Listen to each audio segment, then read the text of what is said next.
Thank you, Mr. Speaker. Thank you to our esteemed colleague, the Honorable Fante Bella, for his sponsorship of the budget of DRC. Thank you for the officials of DRC for being with us this late hour.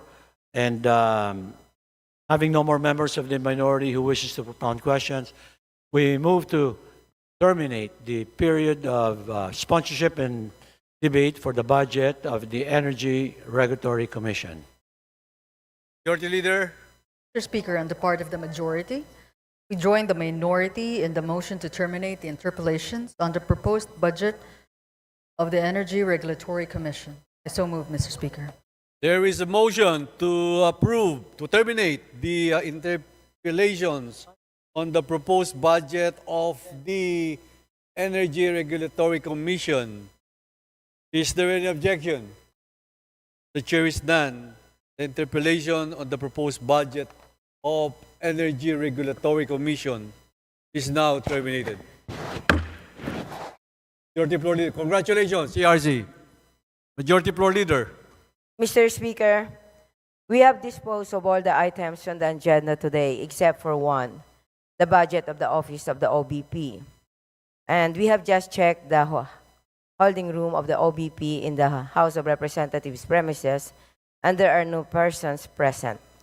We have also checked with the Committee on Appropriations Secretariat, and no letter had been received explaining their absence. Mr. Speaker, for the record, yesterday morning, September 23, shortly before 10 a.m., the head of the legal office of the OBP, along with two other individuals, arrived at the session hall.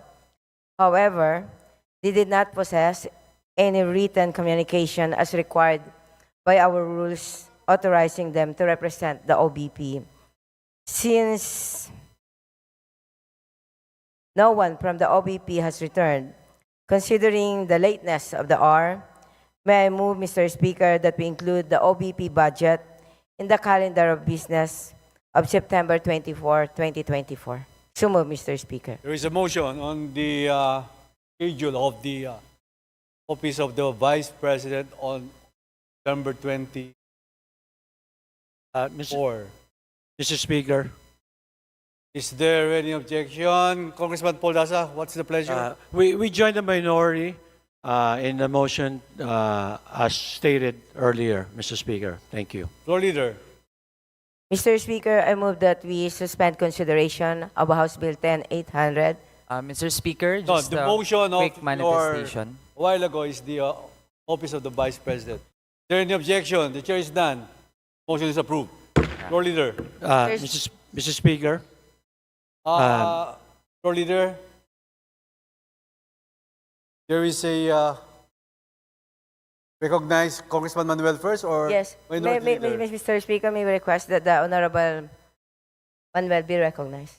Congressman Manuel, you are now recognized. Please Thank proceed. you, Mr. Speaker. Yes, just a short manifestation as Please proceed. we approve the motion to include the budget debates for the OVP sa September 24 session po natin.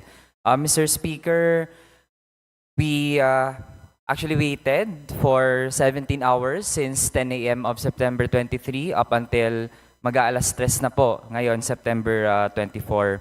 We would like to state for the record ang naging consistent po na track record ng Office of the Vice President sa past hearings kung saan ninais na talakayin ang paggastos ng OVP sa pondo ng bayan.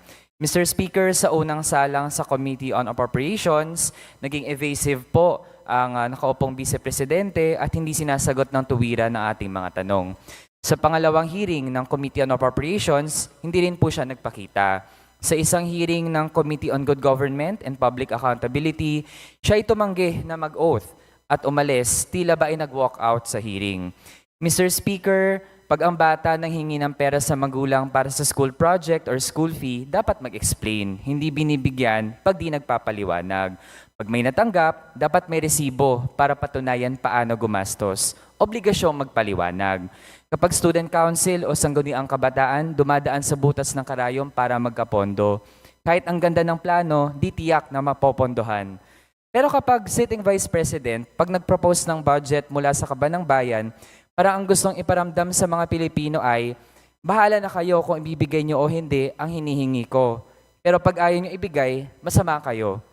Mr. Speaker, the OVP has continued to characterize the questions of the Filipino people regarding their past questionable expenditures as political attacks and has not taken questions seriously. Mr. Speaker, to end, this is a clear betrayal of public trust, as every elected official is accountable to the electorate and thus is obliged to answer any question that concerns public interest. Salamat, Mr. Speaker. Maraming salamat. Your manifestation, Congressman Noel, is fully noted.